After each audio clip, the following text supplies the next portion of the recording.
Hey guys, Phalaris here. So, there are a plethora of new adjustments coming to the jungle on the next preseason patch 12.23. These adjustments are not yet formalized into patch notes, but I thought I'd gather together what's currently known and give you guys an update.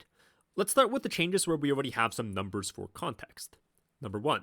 Large monsters now give increased HP and mana restore on kill. It's the same value at level 1, 27 HP and 15 mana, but it now scales up to over double the previous numbers on live. Anybody that's jungled in the preseason has noticed that jungle sustain is way down in the mid and late stages of the game. We used to heal the full HP off of 1 to 2 camps, and that was completely broken, so it's great that they took that out, but they kind of overshot the mark a little bit.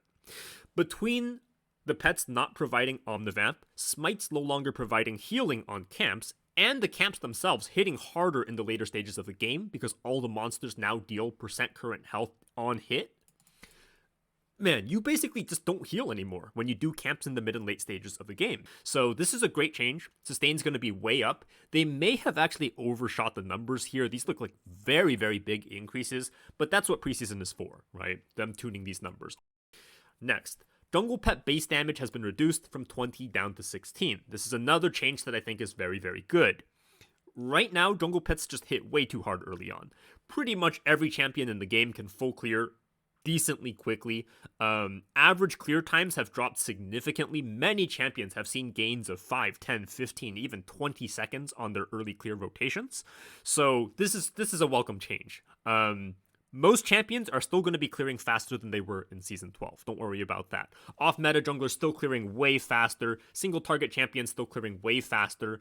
The only category of junglers that are probably going to see a deficit compared to last season is going to be double campers and heavy AoE junglers.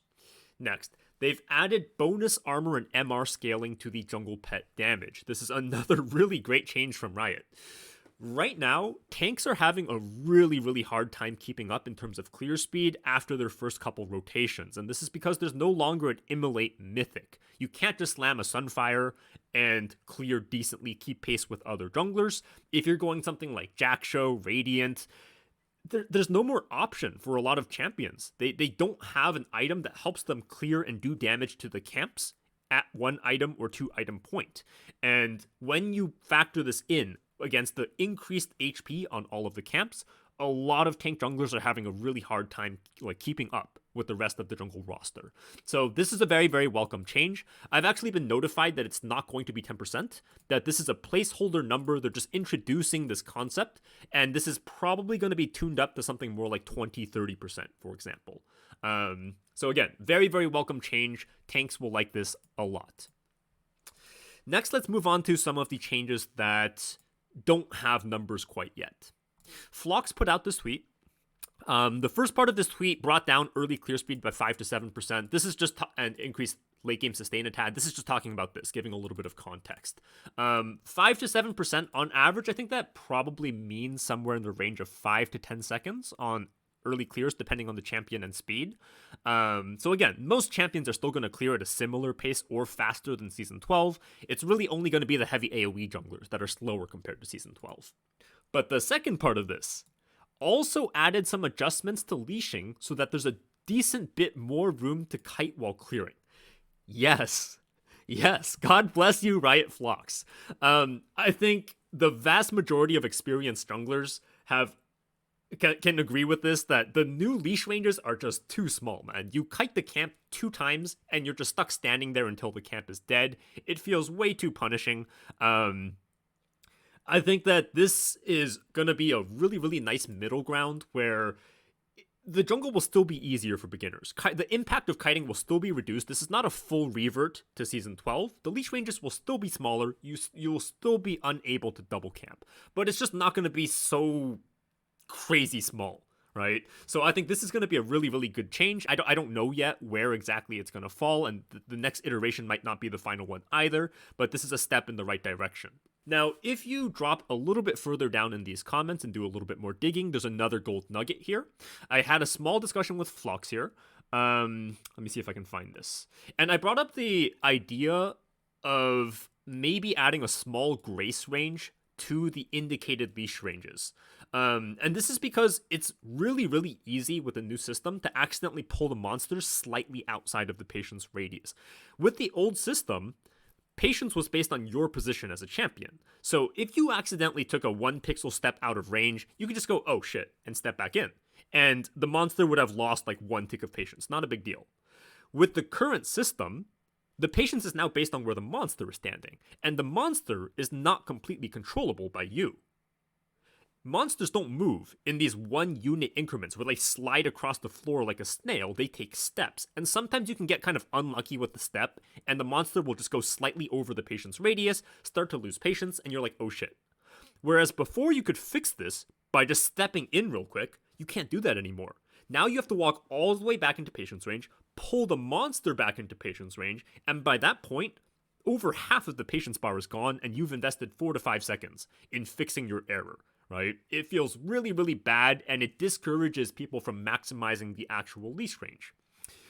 Now, Phlox replied to this and said, I need to find the right rule for it. If people learn the grace range, then it's just a new range. And I completely agree with this.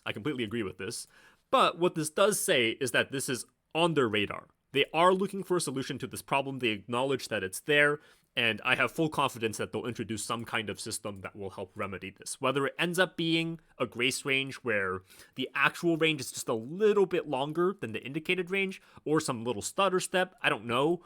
Either way, I'm just really happy that this is something that is on Riot's radar and they are looking to address, because it's probably my least favorite thing about the new leashing system. That brings us to the final change. Jungle XP is getting buffed. Thank God. Okay? Anybody that's jungled in the preseason has probably noticed that for some reason, junglers are really underleveled. Back in Season 12, if you were farming well and you were having a decent game, you would generally be pretty comparable to your solo laners in actual level, maybe a little bit below.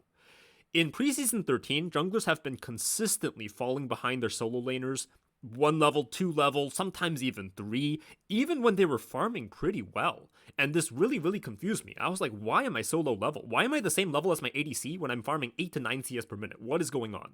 Okay, 4 different things came together to make this happen. Number 1, clears just take a little bit longer in the mid game because the camps are a little bit tankier, right? That's the first thing. Number 2, if you recall from the patch notes, junglers have this EXP penalty prior to the first pet evolution, which typically happens somewhere around 7 to 9 minutes. We now get 75% experience from lane minions. So if we gank and we help push a wave after, if our laner dies and we go hold a wave for them, in the early stages of the game, we were getting significantly lower EXP than before. It was very noticeable that we were hitting level breakpoints later as a result of this. Number 3, Krug's EXP was nerfed, and this makes a lot of sense, right? All of this makes sense so far. Krugs had 2 of the medium Krugs removed. Everybody likes this change. It's a fantastic change. Everybody loves it. I love it. You love it. If you don't love it, you probably need to close this video. But because they removed 2 monsters, it makes sense that they lowered the EXP from the camp as a result. This is really logical, right? But then there's number 4. Okay? Number 4 was actually unintended, an unintended change, where every single camp in the game was giving less EXP than intended. Every single one of them. Alright? At level 1, all camps were giving appropriate experience, but as soon as camps started to level up, they started to fall behind the established EXP structure. What caused this? What happened? If you recall, Riot made a very, very positive change where they lowered the base experience given by each camp, and in compensation, they added 15 additional experience if you own a jungle pet. This was done to kind of disincentivize laners from stealing our camps, right? So junglers would get the same EXP as Season 12, but laners would get less. That's in theory. The problem is, it's not just a net minus 15 plus 15. The way jungle monster EXP is calculated is off of multipliers. Okay, so if, for example, a level 1 camp gives 100 base EXP, and you take away 15, it now gives 85. But a higher level camp, the way the EXP is calculated is off of a multiplier on the base value. A maximum EXP level camp, which is level 9, gives 35% more experience than a level 1 camp. Alright? So if you take this flat 15, but now you multiply by 1.35, it's no longer 15, it's 20. So at max camp level, Instead of minus 15 plus 15, we had minus 20 plus 15. And this meant that as soon as camps leveled past 1, we were already starting to accrue lower EXP from each camp. And this might seem like a small number, and it is a relatively small amount, but it starts to add up as the game progresses. Because you take a lot of camps, especially when you're on clearing heavy junglers. Now, thankfully, Riot came into this thread by this very, very aware jungler who actually noticed the small EXP deficit adding up and made a thread about it. Riot came in and stated, yes, this was not intentional, this is what happened, there's a very, very decent chance that we're going to up the scaling on the EXP to compensate for this problem. So, thank God. Now, I came in and asked out of curiosity if the intent was to kind of equalize Season 12 and Season 13 EXP values. So basically just up all monsters' EXP at max level by 5, right? And then have the gradual curve going up. Or if there was any potential to actually overcompensate a little bit, right? Because we're still getting reduced EXP from the Krugs. We're still getting reduced EXP from the lane minions. So there's still a little bit of an EXP gap, even if they fix this problem and equalize the EXP. And he gave Flux gave a very, very reasonable reply that it's still likely to be lower than before, simply because Krug is a much more takeable camp. This makes a lot of sense, right? It's way faster to take. It makes sense that the overall EXP in the jungle will decrease a little bit as a result. But there is some room that they may actually overcompensate a bit if necessary. And it's highly possible that the way they implement this change is that they'll first bring things up to the state that they were in Season 12, so all camps besides Krugs will be brought up to the same EXP as before, and if it still feels like the EXP is too low, then they may add a little bit more, and I think this is very, very reasonable. So hopefully this gives you guys some context. If you see some EXP changes in the next patch, this is what they're addressing, and those are not final changes. Okay, so don't be too hard on it if you still think the EXP is a little bit too low. It just means they're still willing to tune it even higher. They're just going step by step, which is very, very good. All right. Whew, that was a lot of changes. I'm hoping you guys see why I haven't started doing clears for Season 13 yet. It's because there's still so many changes that are coming very, very actively. There's not much point in me recording clears because in a few days, those clears are going to be outdated. The pets are nerfed already. I'll start doing clears once the changes settle down a little bit. But yeah, overall, I think this is a very, very positive set of adjustments. I think Riot still made very positive progress towards making the jungle a bit more approachable and easy for beginners, which I think is good. Kiting was it was too damaging to be bad at kiting, right? It was too damaging to be bad at kiting. These changes still make positive progress towards making clearing a bit easier for beginners, while taking a little bit of a step back, finding a middle ground that doesn't feel quite so bad for the experienced junglers, giving us a little bit more breathing room when it comes to jungle clearing, when it comes to kiting. I think all in all, this is a really, really good middle ground that they're approaching. I'm very happy with these set of changes. But that's just my opinion. Feel free to give me your thoughts in the comment section down below. If you enjoyed the video, feel free to subscribe. And as always, a big thank you to my Patreon supporters for helping to make this channel possible.